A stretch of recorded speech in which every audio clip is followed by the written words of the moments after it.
the Metropolitan of the Eastern Church there in the London area was for a long time occupied by Anthony Bloom, and he has some interesting spiritual insights, one of which is on the prayer of the heart, the Jesus prayer, and he links it to this gospel that we have just heard. The verb that links the Son of God to the sinner is eleison, and he makes a reflection basing it on the similarity of this word, have mercy, with another word linked with an expression of mercy, the pouring on of oil. And he sees this elion, this olive oil, as it were, a concreteness of God's mercy towards us. It's a healing mercy that soothes. And it is that link between the sinner in his misery, there on the roadside, cast down, needing to be bandaged, and the one he's looking at, someone who is passing by, but the Lord is not passing by. The authenticity of the Eastern monastic life cannot be denied. They do have this ongoing prayer in authentic monasteries. All the time they are working, one can see their lips moving, they are praying. It means also that they're not wasting energy talking to each other. It means also that they are not distinguishing between manual work and choir. It means that it is the commandment, pray without ceasing, being fulfilled, which is precisely what they're there for. The Lord is not free to bless a monastery where other things are happening too much. And one doesn't realize what a big decision it is, for instance, to bring in instruments which proclaim another mentality into the monastery. Initially it was the big one of television and radio and the use thereof. Then down the line it became that of internet, and now other things have been added to them as well, in such a way that the monastic life, if one isn't careful, can be very close to what is out there in the world, and there's not much point in leaving the world to find it again in the monastery. Now, with regard to this specific element of praying without ceasing, we have also in the West our own tradition of doing that. Very early on in the monastic life on the continent, I discovered that it was possible to combine manual work when it was, as it were, automatic, simple work, not so much intellectual work, but repetitive work essentially, with an ongoing prayer of the heart. And our tradition is not so much the Jesus prayer, although that can be used, as the Holy Rosary, of which we think on this day, the 7th of October. I discovered, as I say, very early on, that if one is not too concerned about the exact number 10, one can spend many hours saying rosaries while doing manual work. And it's a big difference, because one doesn't know the good that one is doing. Praying for sinners who might be on the point of doing all kinds of things at that point, including taking their own life or even dying in an accident, things which perhaps can tip the balance. Thomas Merton does have actually a meditation on that very theme. In one of his books he talks about the way in which in the Trappist life the obligation, which we were still taught actually at La Trappe, of going to work and coming back from work, not one next to the other, but one behind the other, pour sauvegarder le silence, so as to safeguard the silence, meant that as they were doing so, they were praying the rosary. And Thomas Merton comments on the number of souls that might have been helped by this simple movement of going backwards and forwards to work in the morning and the afternoon with rosary in hand. It's time well used. Now, just compare that with two monks going side by side, talking about all kinds of things. There are two things going on there, making it useless. One, there is disobedience against the rule, and secondly, there's dissipation of energy, because the energy of the mind goes to where the mouth is talking. They can't physically, mentally engage with God and man at the same time to the same degree. It's psychologically impossible, and it's not to understand what one is there for. But it applies also to the Christian soul. If we love Jesus and Mary, it's a conscious choice to put on RTE in the car rather than, for instance, pray the Rosary. One can do many rosaries, Divine Mercy chaplets, and various things of that nature while driving quite safely. It doesn't distract. And one can also, if one has a Christian companion in the car, invite that person to do the same, rather than talk uselessly. Now, I want to zoom in for a second into the power of the Holy Rosary. As you know, it was given by heaven. Initially, it was in a situation of combating a specific heresy in the south of France, the Albigensian heresy. It was proclaimed and diffused by the Dominicans. But then people realized the importance of it. And this particular feast is linked with this particular historic event, the unexpected, in military terms, victory over the superior Turkish forces at Lepanto in 1571, which actually saved Europe from what would have been a very different history.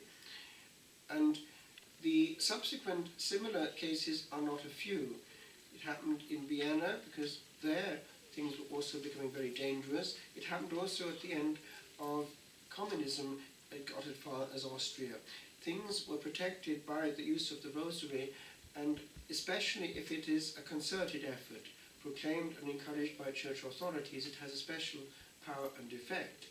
Remember that right now, as we in this very area prepare for an onslaught of neo-paganism with this Hookah festival, where they're trying, it would seem, to undo the work of St. Patrick.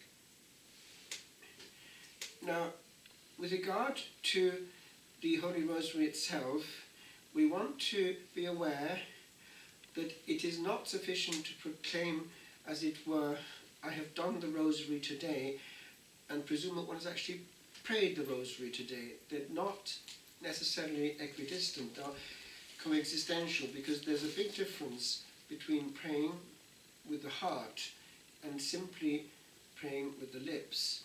I remember being taught that actually in France, in formation, even the choir is not necessarily prayer, it's an occasion of prayer. It's a place where prayer can take place, but the other bit must happen. And we know from various mystics that there's a big difference before the eyes of heaven between prayer which is engaged in and prayer which is not. St. Bernard at one point was shown the difference in the quality of prayer of the brethren. The angels could be seen, and some had a lot to carry out, others had less, and others seemed to have very little at all.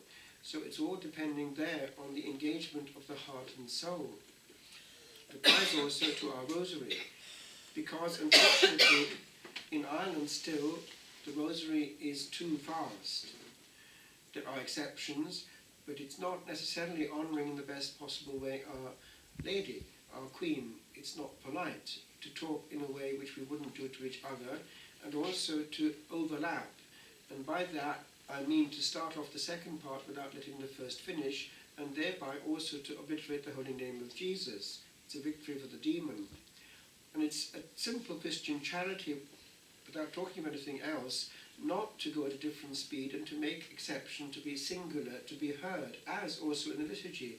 People who insist on saying at a different speed everything make themselves noticeable. It's not helpful. Why should we think of that person, not of Jesus or Mary, in prayer? With regard to the way it should be done, we have hints actually directly from heaven. Already at Lourdes, our Blessed Lady appeared with the Rosary in hand, and although she was not saying the Hail Marys, because she was Mary, she was bowing profoundly at the Glory be to the Father, and she did encourage, actually, as it were, physically, Bernadette to do things properly. For instance, with the sign of the cross. She found when she was about to make the sign of the cross, initially she couldn't move her hand. It was stuck, frozen, and she realized that she was being taught to make it with respect, to cover the whole body. That's a hint from heaven. We also noticed that at Fatima, It's the one thing that was requested at each apparition, the daily recitation of the Holy Rosary. She didn't ask for daily assistance at the Holy Sacrifice for the simple reason that people could say, I can't, whereas no one can say, I can't, with regard to the Holy Rosary.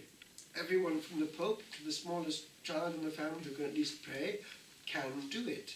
And often it's a question of asking, what should I do in my moment of prayer? One can be so spiritually proud as to think that I've got a superior form of prayer, it's more direct, I will not listen to what our Blessed Lady asks. Well, then one is showing that one is in charge of one's spiritual life, and one has not really fully understood what relationship is. One listens to one's lover. And if the hint is strong, one listens pretty carefully. The hint is very strong in our Blessed Lady at Fatima. And then it carries on. Now, the question of a Garabandal is still there, but still it can't be dismissed, given that we have such footage on film of the miracles taking place there. Well, we have at least one recorded rosary, because they can be heard, they're on tape, reciting the rosary in ecstasy at the speed that heaven wants, and it's very slow, indicating by that that that's the way heaven would wish to be addressed, not in that high-speed mode that we've got used to. Then, in Medjugorje, there the rosary is very much used. All these pilgrimages up and down mountains and around the place, much praying of the rosary take place, and we have also from the beginning the wanting of 3 hours of prayer at Medjugorje given by our Blessed Virgin herself, and we can presume that she wants it done properly. In fact, prayer does happen on a high qualitative level there at Medjugorje because of the input of many nations together. It's a blessing to see it. But also things happen in the context of the rosary itself. One time I was right next to Maria when it was time for the apparition, and we priests were in the sanctuary area of the chapel where it was about to take place, and she was there, and we were given a part of the rosary to say each, and I had just about finished the decade I had, and fairly close after that, I think, suddenly Maria was just there, switched off, you couldn't anymore hear her voice, even though her lips were moving. She was looking straight at something, and she was obviously in a different mode altogether, and there was no way you could pull that off. It was just supernatural. And then one was very much aware of the closeness of heaven, the proximity. Even though we couldn't see, we certainly knew. And then when she came to, she communicated certain things to us. She actually had been in ecstasy more than she would normally have been at that time, and we were interested to know why. And apparently one reason given was that our Blessed Lady was so pleased to have that day so many priests around her. We were right there, the whole circuit of us. I'd just been ordained as well. It was very moving, actually, all that moment there. But we had been warned that we ought to behave extremely carefully. That was coming from what had just happened earlier in the week when Our Lady had come not at the usual time. She'd been about 10 minutes late, and we were given to understand why. It was that especially the priests there in that sanctuary area were sitting cross-legged as though they were in a theatre, waiting for some kind of performance. And it wasn't the correct attitude before heaven. And Our Lady had picked that up and given the message, apparently. So she's also a good mother wanting to educate us. We don't behave as we do in the theatre when we're in church. It applies not only to her, but also to her son, and par excellence to her son. It makes no sense to give more reverence to her than to her divine son. So we need to be very much aware that quality of prayer must be very serious if we want to receive the graces. Now, with regard to those graces, I just want to say something that happened in the First World War.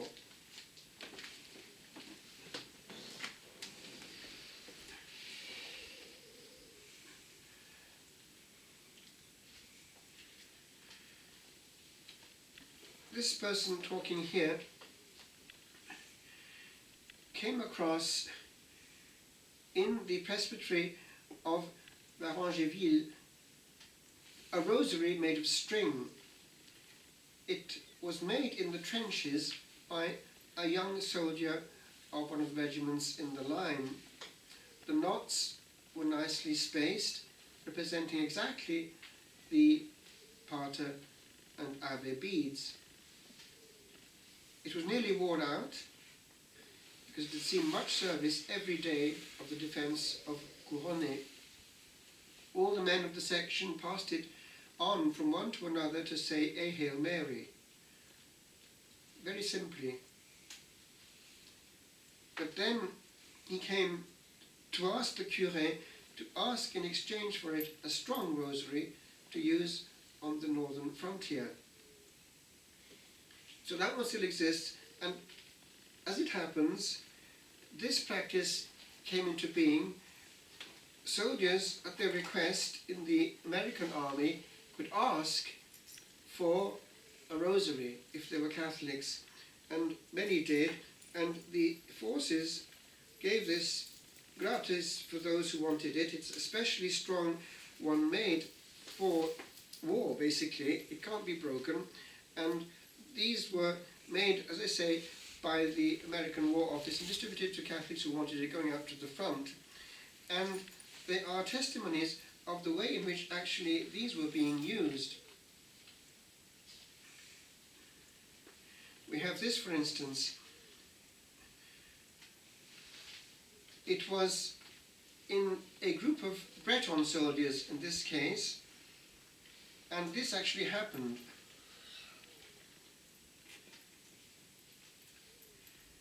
The chaplain to the Archbishop of Rennes reports how people will be flocking to the churches and to the sacraments and say the rosary together in the trenches. And by way of illustration, he describes the following little incident which happened in the trenches. The commanding officer of the neighbouring village one day saw one of the soldiers in the trenches saying the rosary.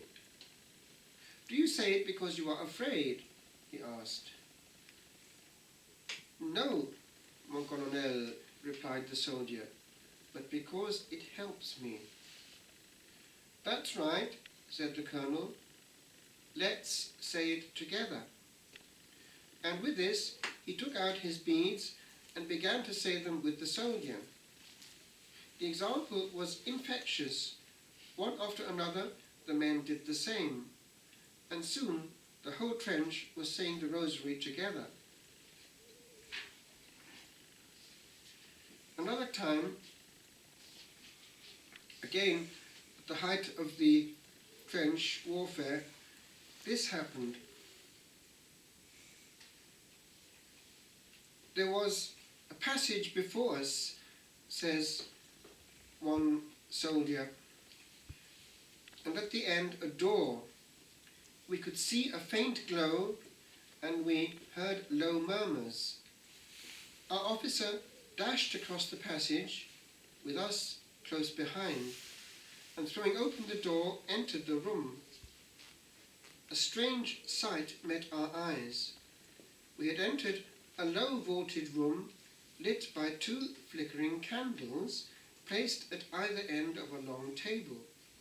Kneeling round the table were 5 Germans, 3 officers and 2 soldiers praying. One of the officers held a string of beads between his fingers. We shouldered our rifles, and our officer called out to the Germans to surrender.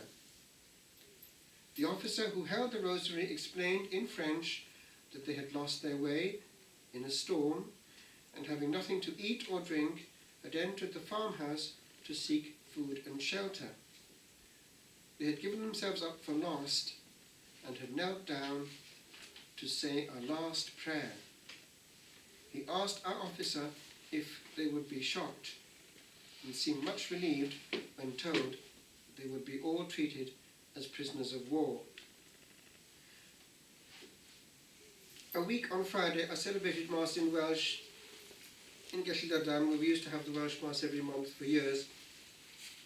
And I remembered how Harry, now dead, but he would have been an Irishman married to a Welsh lady, had been in the war, and all hope of safety had been lost. They were just perishing of hunger. No one could get them. They were just miles away from any contact with any Brits, and that was it. They were dying of hunger and there was no hope. But he persevered in praying the Rosary and he wouldn't stop. He was praying and praying Our Blessed Lady, to whom he had great devotion.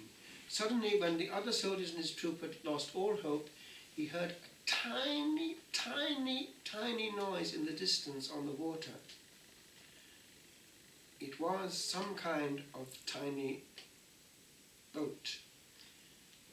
And how he was going to, in pitch darkness, get attention, he hadn't a clue. He had only, I think, a couple of matches. So he just put all his prayer and energy into creating with his hand some kind of shield and holding up the match and trying to make some tiny flash of light in the pitch darkness. Miraculously, it worked. The boat came and they were all rescued. All that to say that that family existed because of Our Lady, who petered out with his death, and much good was done in getting that down. Indeed, miracles still happen there to this day. Our Blessed Lady loves the prayer of the simple people.